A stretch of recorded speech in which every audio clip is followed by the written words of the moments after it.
we go. Is my lighting? Is it what? Oh, there it is.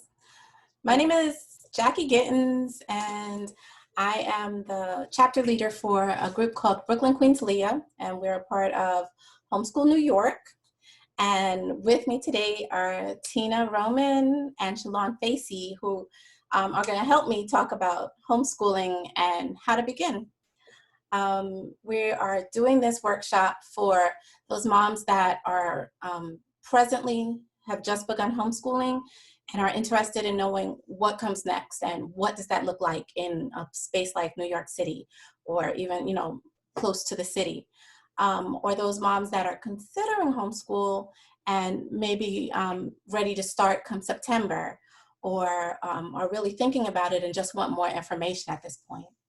So we've been homeschooling for many, many years between us, and have a bit of knowledge about how to begin, and have all had our first years when things were scary, and have moved on to our, some of us at that seasoned place where we're like, kind of lax, because we've been doing it so long, it gets easy for us. So when we first began, we were also blessed to have people that were there to help us and to talk to us about homeschooling. And hopefully we have that opportunity to do that for you today. So I'm going to begin by telling you a little bit about Brooklyn Queens Leah. We are a homeschool support group based in Brooklyn and Queens. We have activities that happen in both of those areas that range from swimming to co-op to a team social and a graduation and picnics and a plethora of other things. That's my big word for today, plethora. So we do tons of other things and activities together with the kids that they have an opportunity to homeschool, but in a way that's together, and not just the kids, but the parents as well, have a community of people that are like-minded and are interested in seeing us all prosper in this educational choice. So I will start us off by talking a little bit about finding your tribe. So finding your tribe is kind of dovetails off of what I said about Brooklyn Queens Leah. Find a support group. That would be the first bit of advice that I'd have for any incoming homeschoolers. The first thing, find people that know what they're doing and then hold their hand for a while. Brooklyn Queens Leah is an amazing group, probably the best support group I've ever been a part of. I'm a little bit biased, but I love them. They are family. But we're not the only one. So what I would say is find that support group. In the time that we're in now with the advent of the internet, it's so much easier to search for support groups. I think when I started, there were probably 4 in New York that I could locate. And this was 16 years ago, so quite a while. But they were hard to find because, like, how do you find a homeschool support group? And we looked on the little baby internet at that time, and we found 4 groups, and we called and visited and found a group that aligned similarly to what we were thinking homeschool should be. And then I found a friend in the group that I attended, and I held her hand literally for 2 years until I felt comfortable doing what I was doing. And she was great. She was a blessing. And from there, we kept doing that. And here I am 16 years later, still doing that and still friends with her because she was an amazing person, is an amazing person. So if you have questions about finding a support group, definitely look online. I would encourage you to check out Brooklyn Queens Leah's webpage, and that'll be posted somewhere. You probably found us there, actually. Or you can find us on Facebook. I think we also have an Instagram account there, so you can check us out on Instagram or Facebook or on the web. And so we definitely are a group that is helpful. Tons of moms with lots of information, as you will see.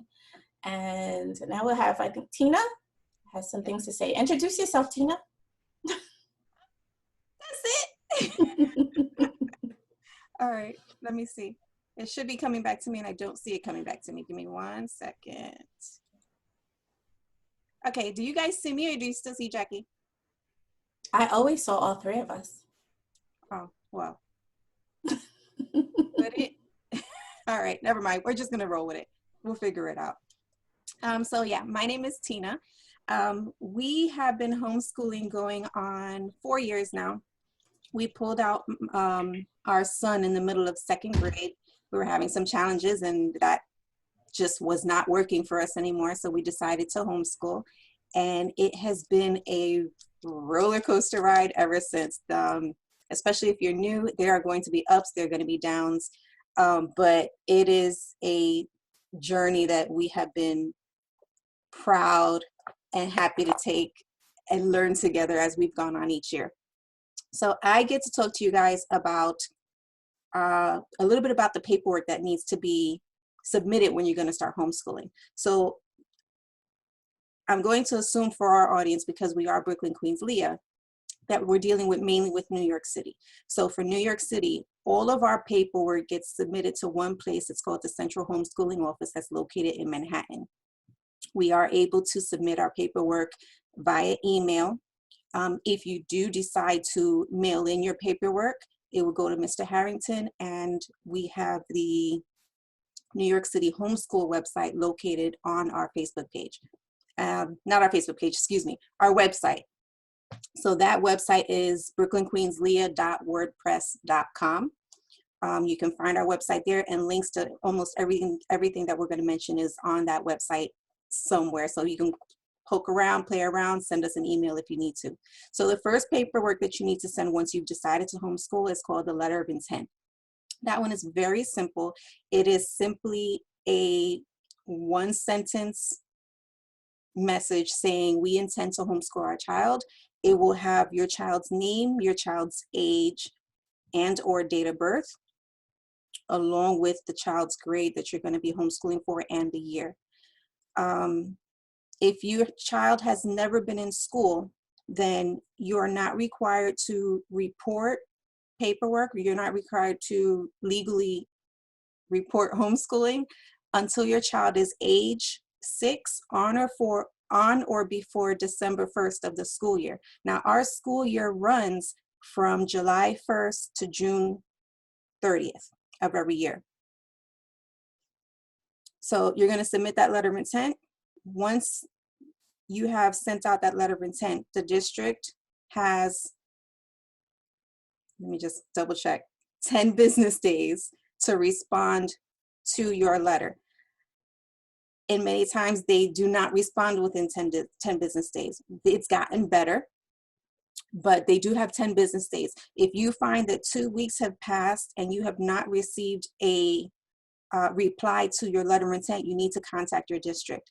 In most cases, you should be receiving what we call a homeschool packet. That is going to be very simple. They were saying, hello, we've received your letter telling us that you intend to homeschool your child. Here is a copy of the homeschool regulations. And in most cases, there will also be forms which will include your IHIP, which I'll get into what that is in a moment, forms for your quarterly reports. And sometimes there's extra things in there, but really the only thing they're required to send you is a copy of the regulations so that you know what you know to read them, because that's your responsibility. Once you have received that packet, then you have 4 weeks to submit the IHIP. The IHIP stands for Individualized Home Instruction Plan. Now, that form is just going to be a plan of what you plan to teach your child for that school year, okay? Matter of fact, let me see if I can pull up, and let me see if I can pull up the screen I have so that you can see. And bear with me one moment. Can you guys still hear me? There we go. Can you guys still hear me? Okay, good. All right. So let me just come down to here. So here's an example of the IHIP. Don't worry, it says 2018, 2019. That's fine. You see here, it's going to have your child's name, the grade, the age. I don't usually put both. I usually do one or the other. Your address, it's going to see here, you would also need to include the dates that you plan to submit your quarterly reports. Excuse me. Not now. Not now. Not now. Okay, sorry. Hey, we're live. My son, you know how it is. Okay. So here you're going to be submitting the dates of when your quarterly reports are due. For New York, we have actually 7 pieces of paperwork that we need to submit. So the letter of intent is the first one. If you have more than one child that you're homeschooling, let me just back up a little bit. If you have more than one child that you're homeschooling, each of your children can go on one letter of intent. That is the only piece of paperwork that you can submit that all children can go onto the same report. Every other report is going to be per child. Now, as you do your research in how the IHIP gets done, you're going to see some people keep it very simple and some people keep it detailed. I tend to have my IHIP be more detailed at the beginning. The IHIP is simply going to be like I said before, your plan for the year. So you're going to have each of the required subjects, which you will find in the regulations. What subjects are required for grades. So grades 1 through 6 require a certain set of subjects. Grades 7 and 8 require a certain set of subjects, and then the high schoolers require a certain set of subjects. I know it sounds confusing, but once you read through it, I promise you it's not as confusing as it sounds. So let's see here, you've got English, math, science, social studies, history, music, art, PE, and health. While New York does tell us what subjects that we have to cover, understand that within those subjects, you have a broad range of topics that you can cover. So you're not tied to one topic.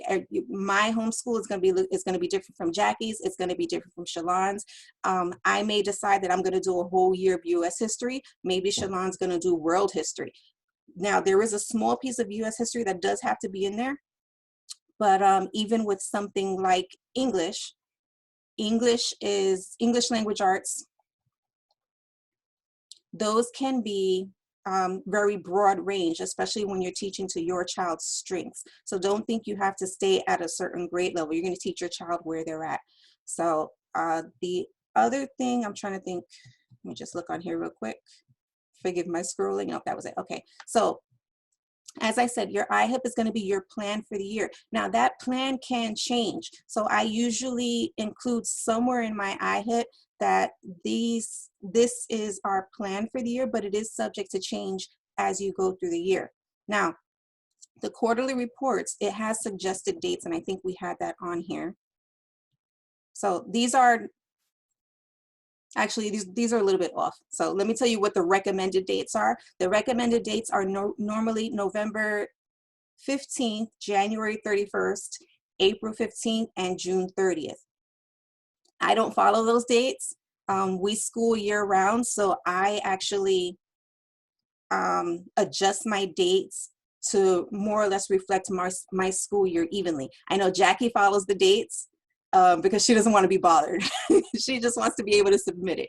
So on your quarterly report, as we move on, so you've been teaching for the 3 months, or if you started mid-year, depending on where you're at, your quarterly report, I like to say that your IHIP is your plan. Your quarterly report is what you actually did. Okay, so maybe you've started with a particular curriculum or a particular resource, and you found that during those first couple of weeks, and I say usually stick with a program for at least 6 weeks, but let's say you found that this is just not working and you decided to change course. You can note that in your quarterly report. You don't have to submit an amended IHIP. You don't have to go through any craziness, any changes. On your quarterly report, you're going to say, okay, hey, these are the topics that we covered. The quarterly report usually has to have, oh, I know what I didn't mention. Let me go back to IHIP for a moment. Your IHIP, when you're listing those subjects, if you have a particular curriculum you're using, you can list that, the name of the course under each subject along with the resource. If you do not have a particular curriculum or a particular resource that you're doing, then you can list what's called a plan of instruction.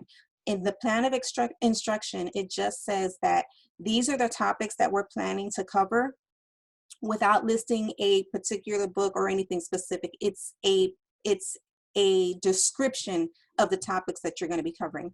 So when you come back to your quarterly report, you can usually pull from your iHip and say, okay, these are what we did for this quarter.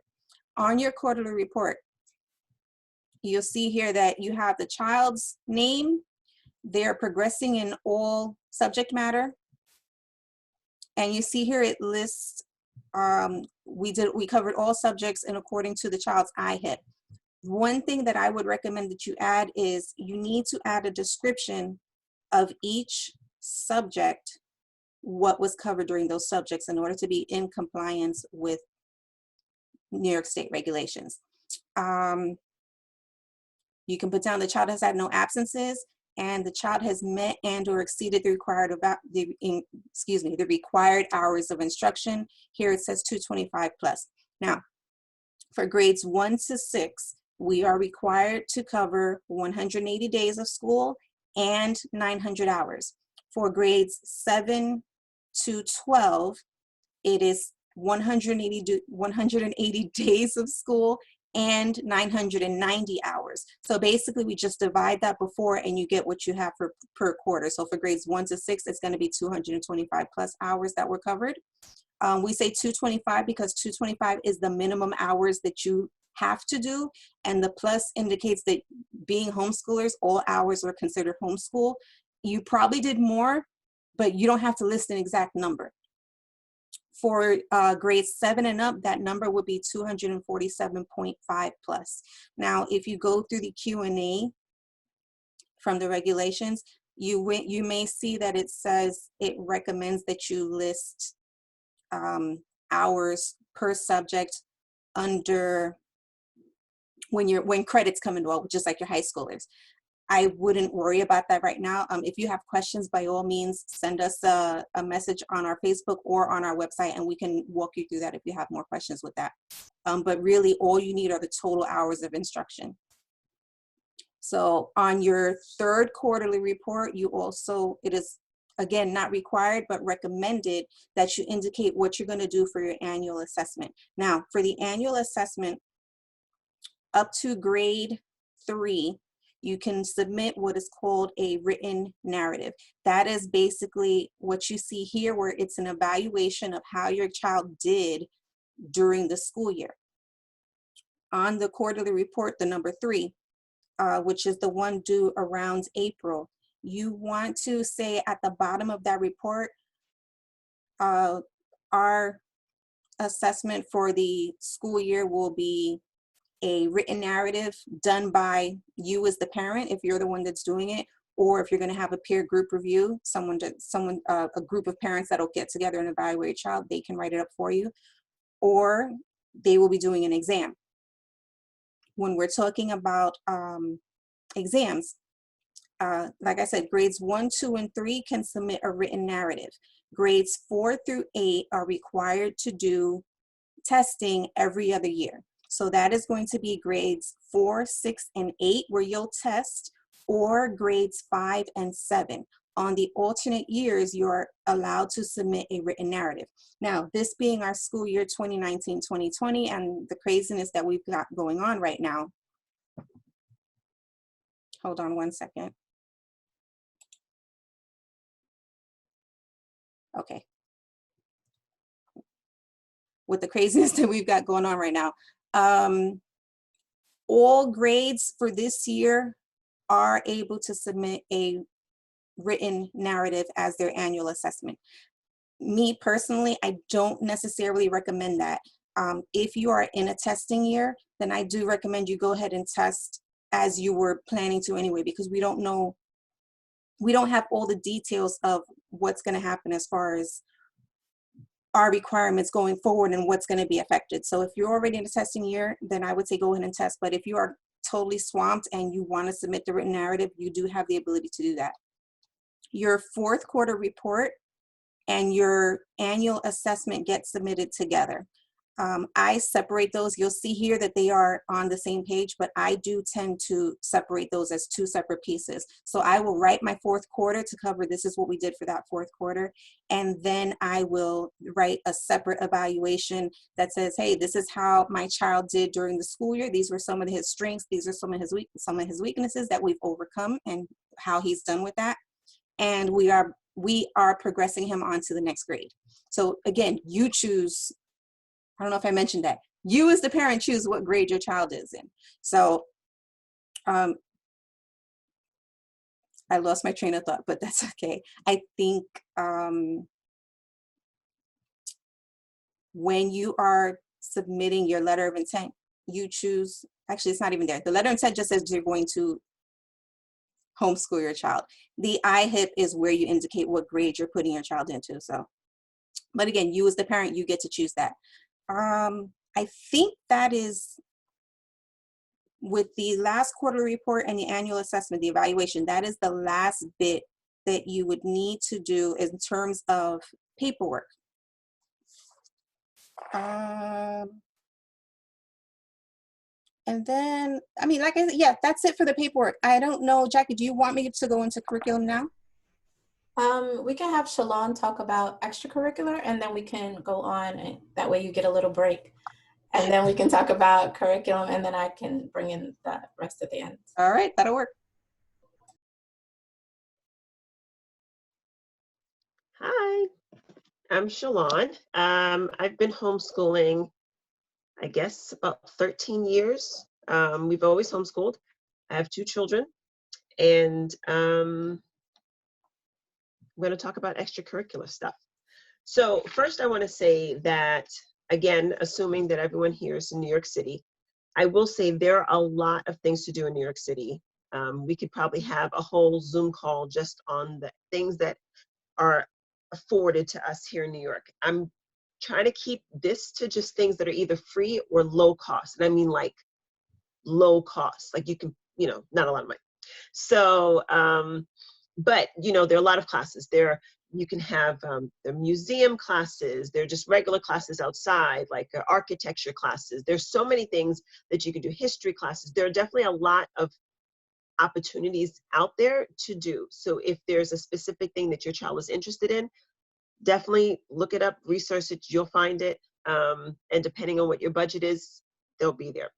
But in terms of things that are free or low cost, some of the things that I wanted to mention were, one of the things, if you've got a child that's athletic or you want your child to be athletic, want them to get a little time outside, is the New York City Parks and Recreation.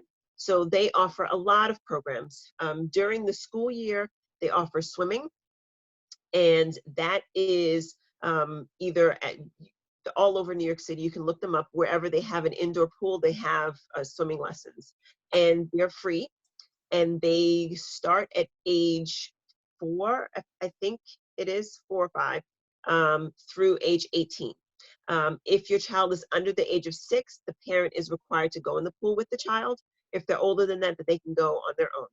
And the lessons are usually once a week, and it's free. So if you've got a kid that's a little hydrophobic, a little scared of the water, not so sure, you don't feel so bad if they don't go in, because it's no money out of your pocket, right? So that's a kind of good opportunity.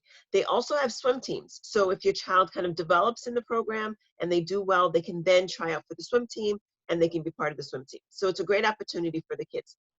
Outside of that, in the summer, the Parks and Recreation offers other athletic programs: track and field, tennis, golf. They're all really great. My children have done all of them. Some they love, some they didn't like so much, but it's fun. And it's a program they can do during the summer, keep you busy, not sure what to do with them, and they learn a little bit about it. As a result of doing the track, my son realized he loved track, and he ended up joining a real track team. So it's a great opportunity. They get to get their hands wet in what these different sports are, and then you get to see what your child likes. I'm a big believer in kind of exposing kids to whatever they want and then see what kind of sticks. And if they really like it, then we can kind of invest and think a little bit more about having them be a part of the program. So that's that. Oh, and I want to add, before you get too far from parks, that my kids were in the swim team for like forever.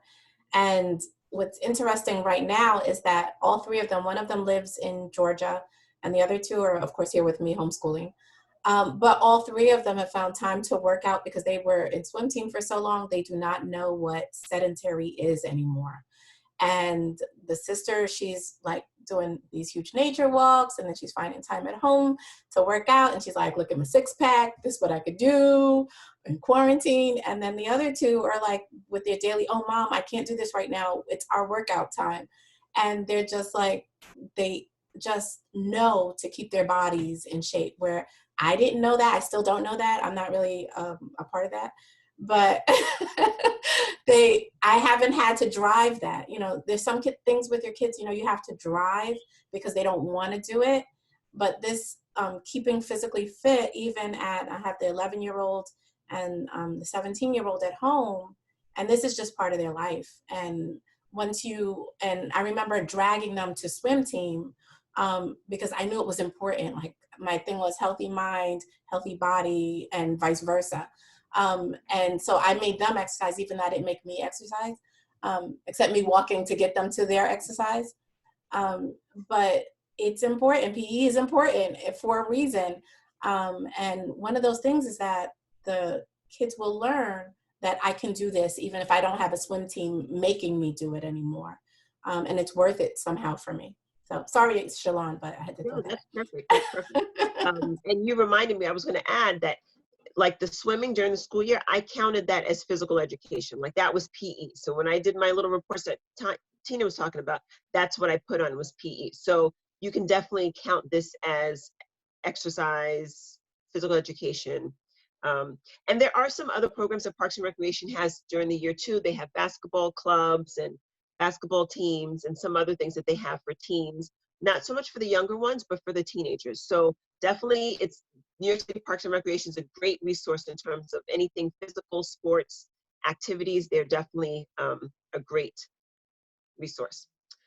A couple of other things I just remembered now, and I don't even know if they still do it, but there's a small little dance company in Brooklyn. So a lot of the things I'm going to say today are Brooklyn and New York City, and they're called LAVA, L-A-V-A.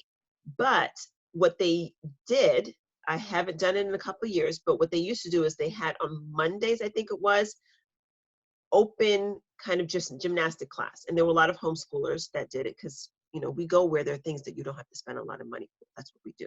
So they had these open classes for children, and you would just, it was like a drop-in class. You dropped them and you stayed. There was like an hour and a half, and they would learn tumbling and they would learn different things. But it was a great opportunity, and it didn't cost anything. And it was just something that they offered to the children. So that's something that we've done.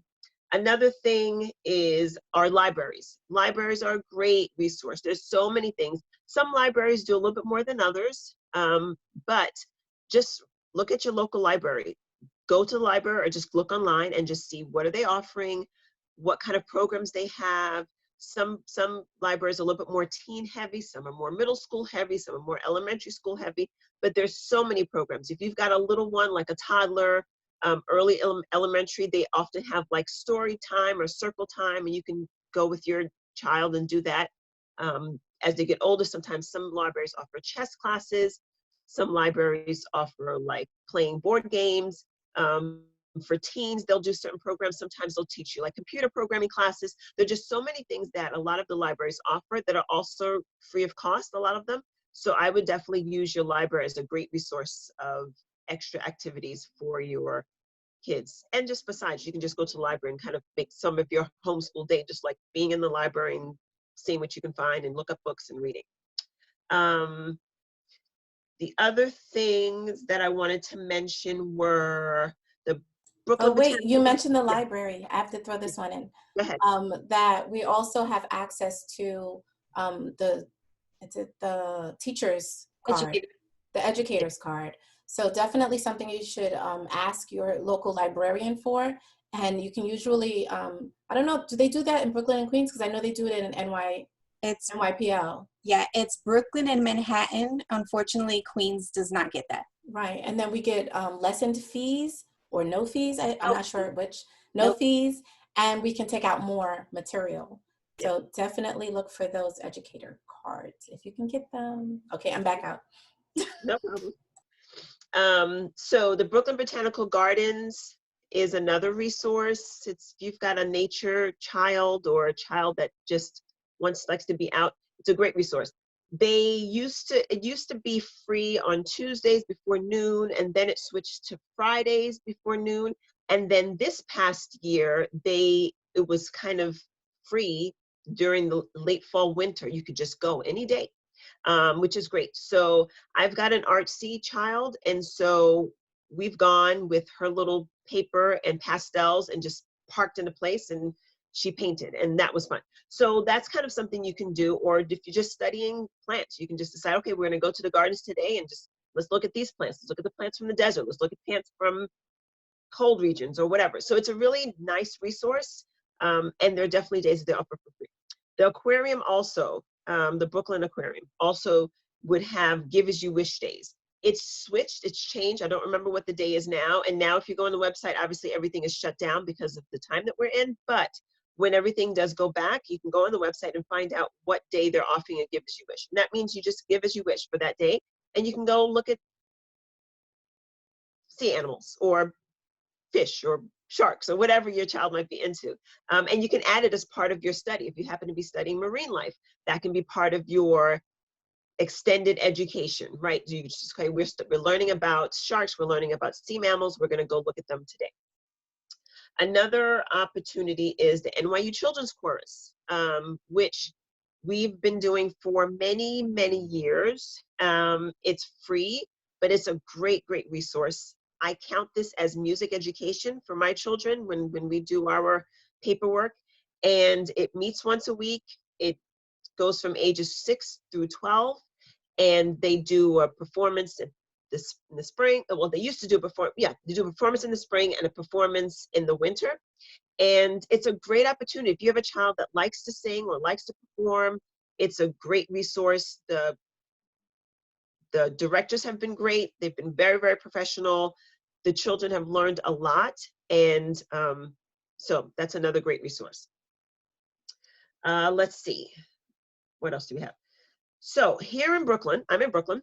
Brooklyn College has a program for middle schoolers. My oldest was a part of their program for a little while, and it was great. It's also free of cost, and it's a community program, I think geared to just reach out to children in the community and offer them opportunities. But in that program, they had a maker lab, they had a 3D printer, they had a recording studio, they had a stage, they had sewing machines, they had a room just for reading and just chilling. They just had all of these different little spaces, and it was great. It's a drop-off program. They get there, I think it was like on Thursdays, and they would spend an hour, a couple of hours, and different times they would have different things, and sometimes it would just be the child would choose where they wanted to go. But I will say personally, the recording studio opened my son's eyes to recording and how to do that on his own, to the point where now that is his actual hobby. Like, one of the schools he's considering is a school that would give him a degree major in music recording. And it started from this program. He just got exposed to being able to do it on his own and what that meant, and just kind of opened a part of him that he didn't even know existed. Like, oh, wow, this is kind of cool. So I really, really like the program. The people are great. So that's another option. Another one is American Museum of Natural History. They offer a lot of great science programs. There's a program specifically for middle school through high school. It's called LANG, L-A-N-G. And you apply for it in your 5th grade year. And if you get accepted, it's a 7-year program. So you stay in that program from entering into 6th grade through your 12th grade year. And it usually is, I think you go in once or twice during the week and on one weekend, and then during the summer, there's summer programs. But if you have a science child, this is the program they want to get into. And if they don't get accepted to Lang, there are other programs as well that they can look into. So for teens, there are also a lot of science programs for teens. They have classes and programs and research. And if your child is into science, look into the American Museum of Natural History. They have a lot of great science programs for children from 6th grade on through high school. Great, great, great resource, and also free. Exploring. Yes, free is great. We love free. I know I love free. It makes my pockets feel really good. So another program is the Exploring program. Exploring is for grade ages 14 through 21. And what it is it's a program that allows teenagers to get an idea of what different careers are like. And they have different components. There's a specific part of Exploring that's specific to the NYPD. So if you have a child that thinks they might want to go into law enforcement or are not sure, they have a program just for them. And then there's another program that's kind of more like the careers program or business program. And what this does is it exposes them to different parts of business. So there are programs with LaGuardia Airport and with hospitals and with construction companies and architecture companies and hospitality, hotels, studios, performances, whatever type of field is out there, they really have this program. And it's great because it allows them to get an idea of what jobs they might want to do, what careers they might be interested in. They can ask questions, meet people. They've had this programs. Oh, I almost forgot. They do programs with the DA's office. I've seen it with the Richmond County DA's office, Queens County, Kings County, and they get to learn what it is to work in the DA's office and the different types of jobs that are within it. So, and with that program, there are also internship opportunities that come from that. So if they're interested in some of these things, I would definitely have them do it, and it can't hurt. It's an after-school program, so even if your child is still in school, but you're thinking of maybe homeschooling later, they can still do it, right? Because usually programs start about 4 o'clock in the afternoon. It's on a school night, but they really get to learn and see what different careers are. Oh, another little thing, Greenlight Bookstore here in Brooklyn. There are 2 locations, but the one in Fort Greene has a book club. And again, it's free. Well, you have to buy the book, but outside of that, it's free. So it's a book club that they do for youth. My son was a part of it for years, and they meet once a month. You go to the bookstore, or you can call them. They'll tell you what the book is for the month. And if you are part of the book club, they give you, I think, like a discount on the book when you do purchase the book. And then they just meet. They just sit in a nice little circle in the bookstore. They talk about the book. Obviously, as a parent, it's your discretion which book you feel, you kind of review the book and see if you feel good with it. And at least they used to, I don't know if they still do, but they used to give them free pizza. So they would eat pizza and book club. And I think that's what my child liked more about it than the book club, just the free pizza. But that's okay. He read a book. So that was a good thing. So it was a win-win. And so that was good. And then the last thing that I want to mention, there's so many more things, but I don't want to take up too much time. The last thing I want to mention is College Now. If you have a high schooler and they are wanting to go to college or not sure if they want to go to college, this is a great opportunity, especially if they're about to enter their junior year or senior year. They can apply for this program. Again, it's free. See the theme here? Free. Free is the theme that we're working with. They earn 3 college credits. The books are given for free. It's done with a CUNY. So if you have a CUNY near you, you can call them and ask them about their College Now program, ask them what their process. Each CUNY's application process is a little bit different, but you just talk to them and you apply. And it's great. It allows your child to get an idea of what college classes look like, what the workload can look like, and just exposure, and you get some college credits that they can then carry over to when they go to college. So that's it for now. Hopefully that was helpful. That was amazing. That had me thinking about all the other programs. I'm like, so many people say that there is nothing, they can't imagine. When I talk to other homeschoolers that live outside of New York City, just New York City, everybody else thinks that, how can you possibly homeschool in a city? Like, what is there to do? It can't be good.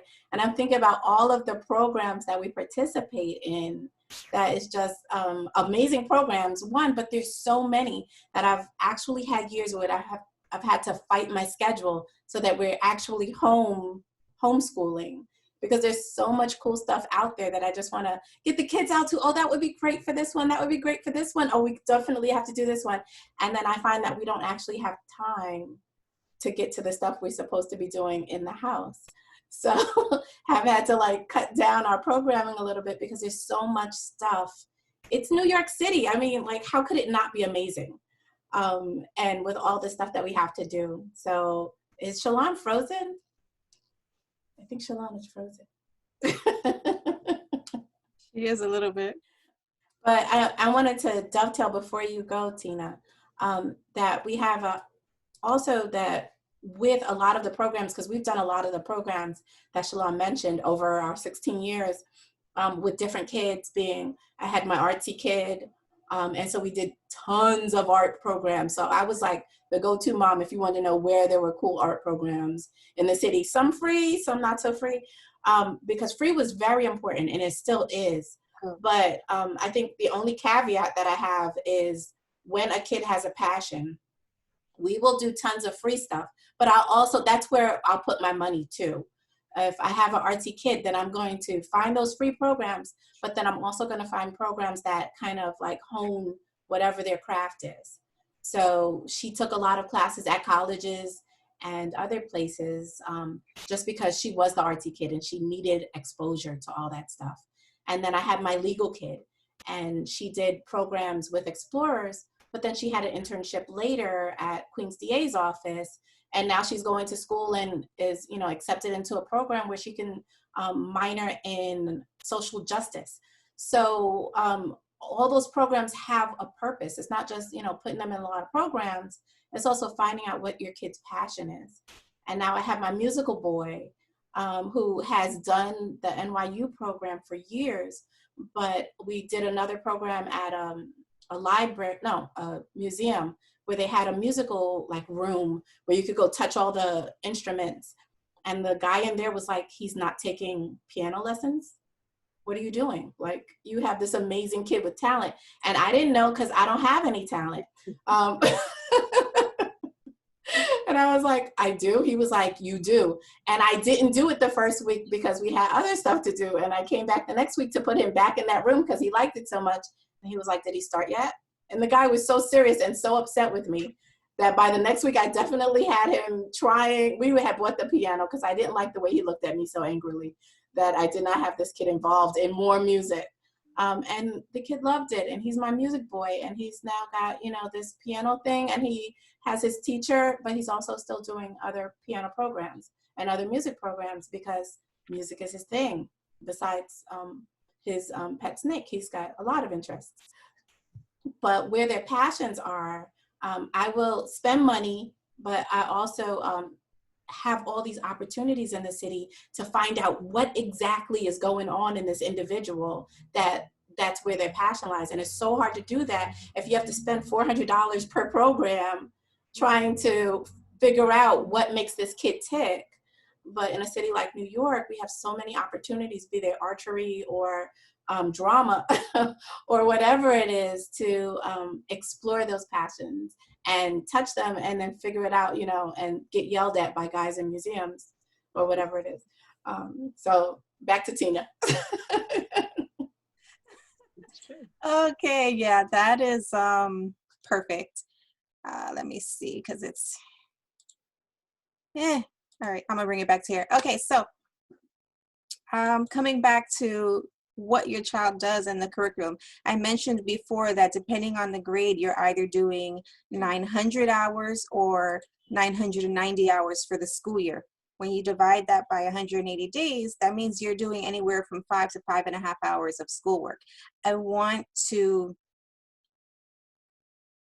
make you understand that that does not mean you're sitting at a desk for 5 to 5.5 hours doing what we call seat work.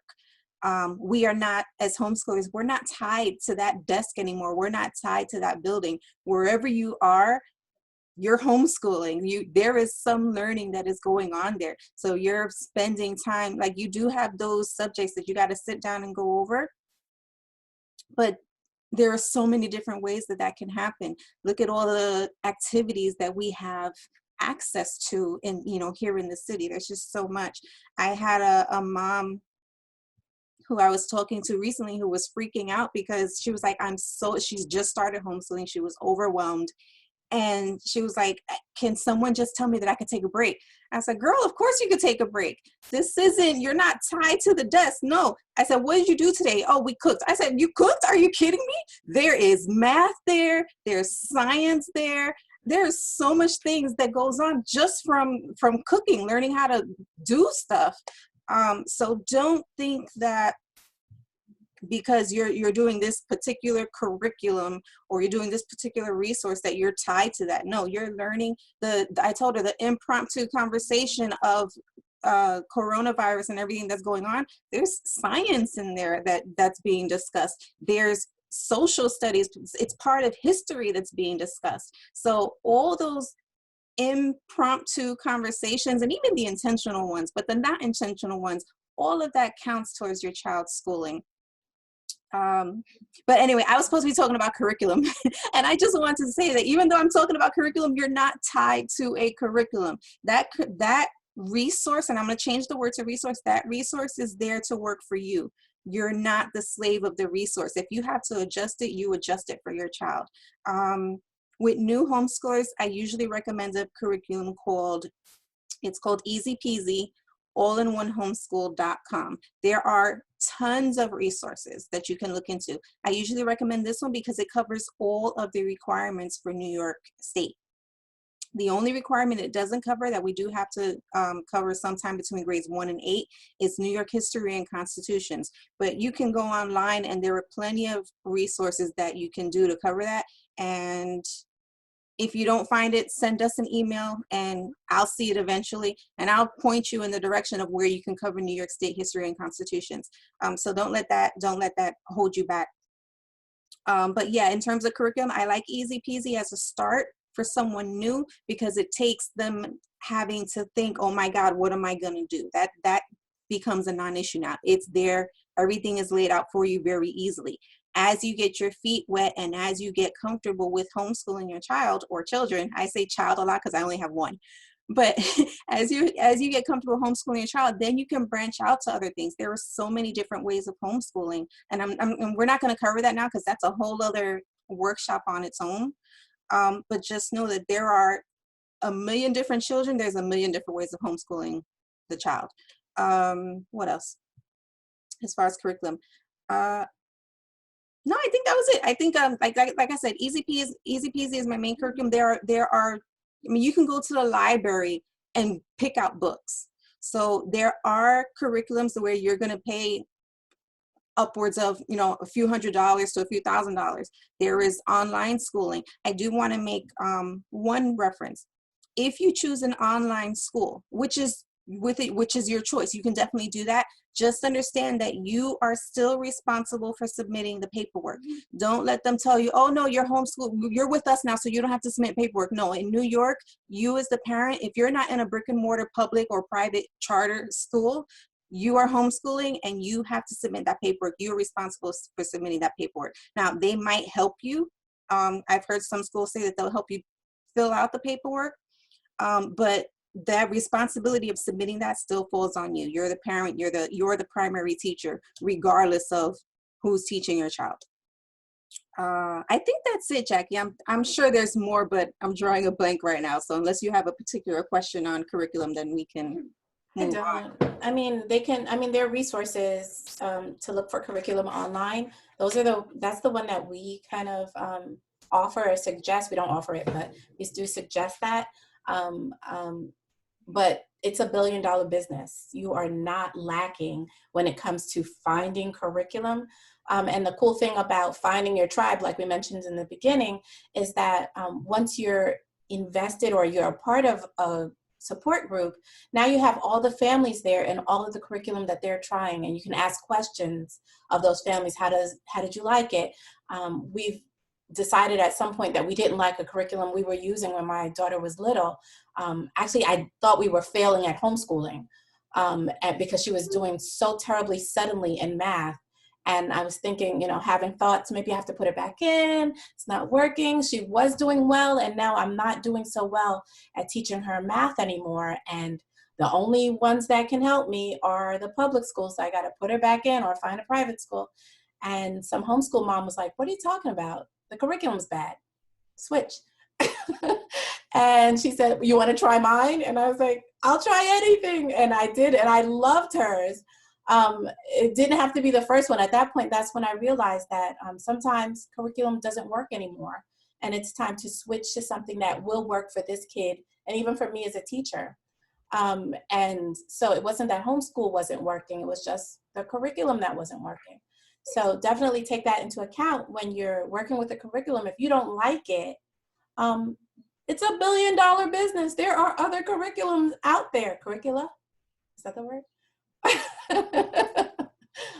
You can switch, and if you're part of a homeschool support group, then you can ask among your group, what are you guys using for this grade in this subject? Give me some ideas. Does anybody have one I can borrow? Or is anybody selling theirs super cheap? Because that happens a lot.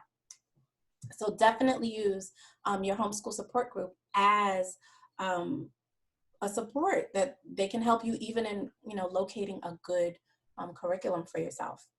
And I want to tag on about 2 other aspects of homeschooling that we didn't really discuss. One of them was special needs, and we're not going to go into special needs deeply at this point, but I wanted to let parents that have special needs children know that there is help for that as well.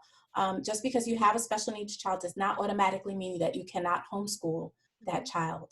Many of us are dealing with children that have issues that we didn't even know they had when we first started homeschooling, or we were well aware of, and now we have to learn how to now educate this child through this process. And maybe, I mean, for a family like mine that's going to homeschool all the way through high school and get them into college. So what does that look like? And gratefully, thankfully, we have resources for families that are in need that way. I have, a child that needs a little bit extra help. And because of that, I didn't know what to do because I have never seen this before, a child that needed reading help. I had my 2 older ones that they went through tons of books. And then I had my amazing son that didn't really care for him. And I didn't understand because we had a ginormous library. But it turns out that there were some issues there that I just wasn't prepared for. Within Homeschool New York, we have an organization or a chapter called Piccolia, which is our special needs wing of the organization. And the woman that runs it, Mary Fradiani, is an expert in special needs homeschooling. And I mean, she helps everything from vision issues to issues with learning and sensory issues and anything that you can think of that might make it difficult for your child to learn. And she has some way to try to address that with you and teach you how to educate through that. So I would definitely take that into consideration. If that's something you have a need of, then possibly joining either Homeschool New York or Brooklyn Queens Leah would give you access to Mary and that chapter.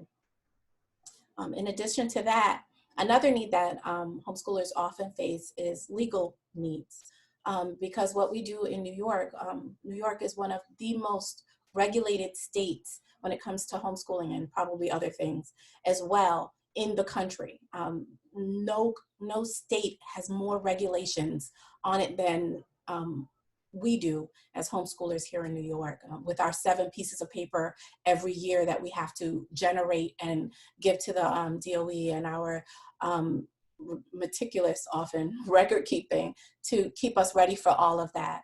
And often homeschoolers would find that either the bureaucracy isn't doing what it's supposed to do, or the schools don't know what a homeschooler is or what they're responsible to do, and that comes into often collisions with a homeschool family.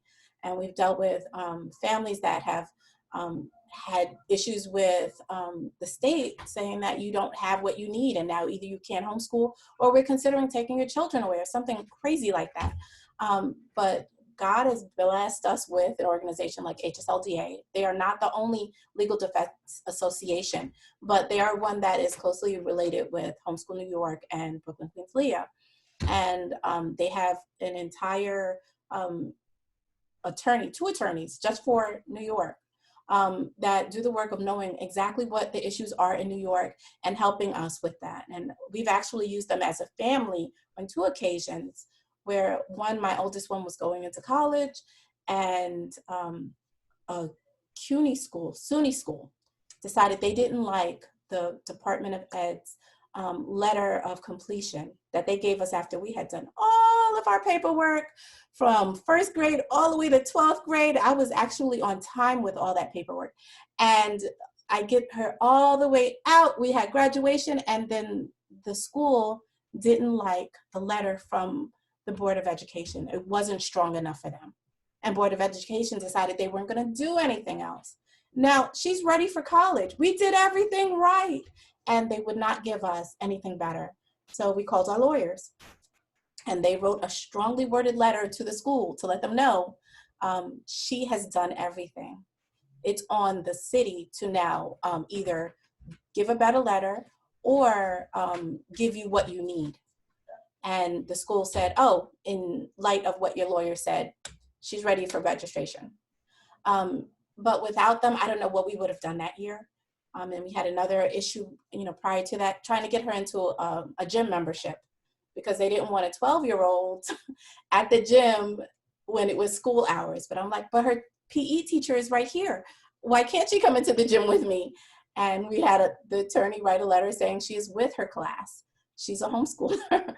So she doesn't have the same truancy issues that a non-homeschooler would have. So has dealt with minor issues and also very big ones for us as a family. So being a part of an organization like that, I would say is very important. Maybe you don't have to do it in your first year if you don't feel like, that's something you don't need, but definitely something that you should be considering and moving toward being a part of.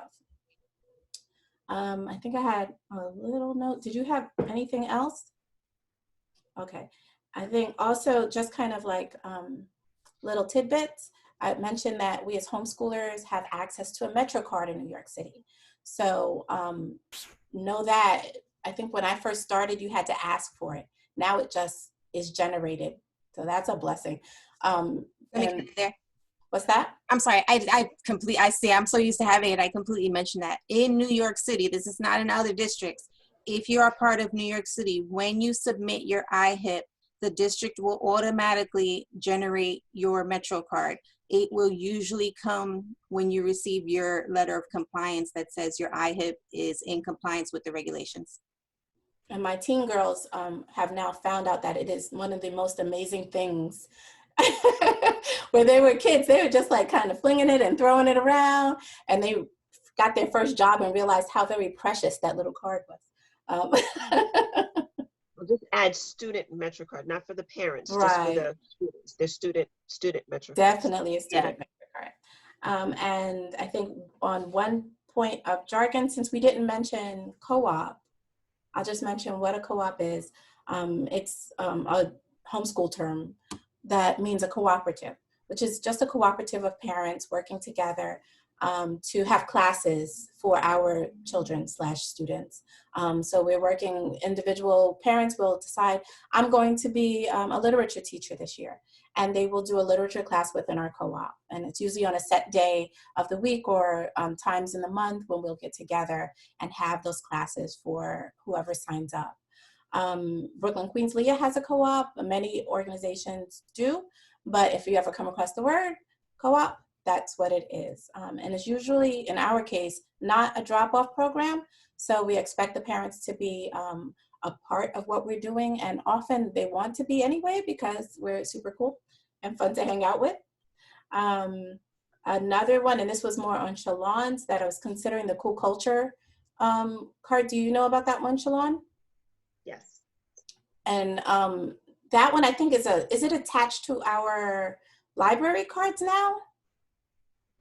I think that's what I've heard. I'm not sure. And that one, it gives you access to museums and other cultural type entities throughout the city for free. You just have to sign up ahead of time so you can get your tickets kind of attached to your card, I think it is. And then you can go to like the Intrepid for free, or the whichever Guggenheim or whichever museum. We have like a million of them in New York. So definitely look for those little tidbits that are all over our city and are so much, it gives us so much culture as far as how can you live in New York City and not have visited like the Met? People do it, I mean, but why live here if you're not gonna like embrace the cool stuff? Um, take a day at the Met, take a day at the American Museum of Natural History, or enjoy the botanical gardens, be they Bronx Botanical Gardens or Brooklyn Botanical Gardens. Hit the zoos, which are fantastic here. Although I have been to the zoo in California once, still wasn't as good as the Bronx Zoo. I'm gonna say it. Bronx Zoo was better. So we have all of these. I was going to mention zoos. I forgot about the Yeah, zoo. the zoos. When I was a teen, I had a thing. I thought I was going to be a veterinarian for a long time. That never happened. But I lived at the zoos practically on Wednesdays when it rained was my favorite day because none of those families were there. No offense to families now, but I was a teen then, and I wanted the zoo to myself. But we have some of the most amazing zoos. And so access to all of that, children's libraries, the Children's Library of New York, Children's Museum of Art, CMANY is fantastic, with very young children's programming all the way up into our teens. And it's not one of those museums where you go in and you can't touch anything. It's a museum where you go in and you make stuff. That's what I loved about it. That and a kabillion other things that we can do as New York City homeschoolers, and take advantage of the fact that you are a New York City homeschooler. Some homeschoolers live on a farm and they have to take advantage of the fact that they have cows. And that's awesome for them. And I'm not, talking bad about cows because I love cows. They're delicious. But we have a city. So take advantage of that. I'm done.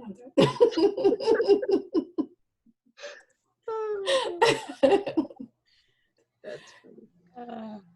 You made me think, Jackie. One thing I was going to say. So yeah, the zoos for sure, and then like the Bronx Zoo on Wednesdays is Give As You Wish. So we usually try to take advantage of that, like in the fall, like at the beginning of the school year, when it's not too hot, we can still go, but the animals will still be out. Right. And the schools aren't there yet. Exactly. Schools aren't planning yet. So you're not waiting forever to get into it. So that's one. But the other thing too is like Central Park, Prospect Park, like just going to the parks. There's some like historical things, especially in Central Park, where you can just go there. Obviously it's free, but there are a lot of like historical landmarks. And the castle, Belvedere Castle. Belvedere Castle. And I'm losing a blank. What's Seneca? Oh yeah, Seneca yeah. Right, in Central Park. So there are just a few things like that you can just spend a day and just do history, walking around the city, and free things where you can, African burial grounds. There's just a lot of things that you can do that. And we have the Nautilus and the 9/11 Memorial, all really spectacular because we live in like the greatest city in the world. And I think homeschoolers have to like wrap their brains around it, that homeschool doesn't happen in these four walls only. It definitely does. It's the home, it's the family, it's the bonding. But in addition to that, we live in New York. And we're New Yorkers, so we're a little tougher, of course. But we also have all of this culture around us and all of this magnitude that has been poured into the city. Just riding the subway. Shalon, you have a boy that memorized the subway. I think he unlost us one time. So, I mean, just the subway system alone, knowing that, and they don't have that in California because they have earthquakes, but we have that. So, I mean, recognizing what your city has, and I think in any homeschool environment, so this could be for any homeschooler, recognizing what your environment has and kind of drawing out what's great about that, and then feeding that or giving that to our kids and letting them love the space like you love it. I mean, you're living there for a reason. And can I take them to the Statue of Liberty? can we just ride that, ride the, river for a little while, be that on that, we're just going back and forth. Or we take, what's that thing, that gondola looking thing that goes to Roosevelt Island? The tram. Yeah, we took the tram. It was the same cost as riding the train. It was so much fun. And then we hung out on Roosevelt Island, and it was just the cost of a subway ride. It was so much fun. So super cheap, but it's your city and what's there. And take advantage of that and love it. And especially once the weather gets warmer and they let us back out of our houses, we'll have access to all that stuff again. Or even riding the A-line. I live way out in Far Rockaway, and the A-line is really pretty out here. That was one of my favorite things about going back to the city, because I get to ride on my train and look at the water and just have that time. So take advantage of the fact that you are New York City homeschoolers. And that's something special. I mean, it's not usual. We're not doing what everybody else does. You know this if you're homeschooling, that you're not doing what everybody else does. So be amazing at it. Join a children's garden or something. So I think that is the end of what we had to say. If you have questions, definitely feel free to reach out to us about, be it curriculum, be it things to do in the city, or groups like play groups or something that you would like to start, or want to know if there's anything like that. Music, art classes for big ones or little ones, or you have a lawyer kid and you really want to get them involved in something. All of these questions are what we do as a homeschool support group, because you don't need to reinvent the wheel. And that's something that some of us had to do, but you living in this age do not. And you have people like us that like to talk about what we do. So thank you for joining us. Bye. All right, excellent.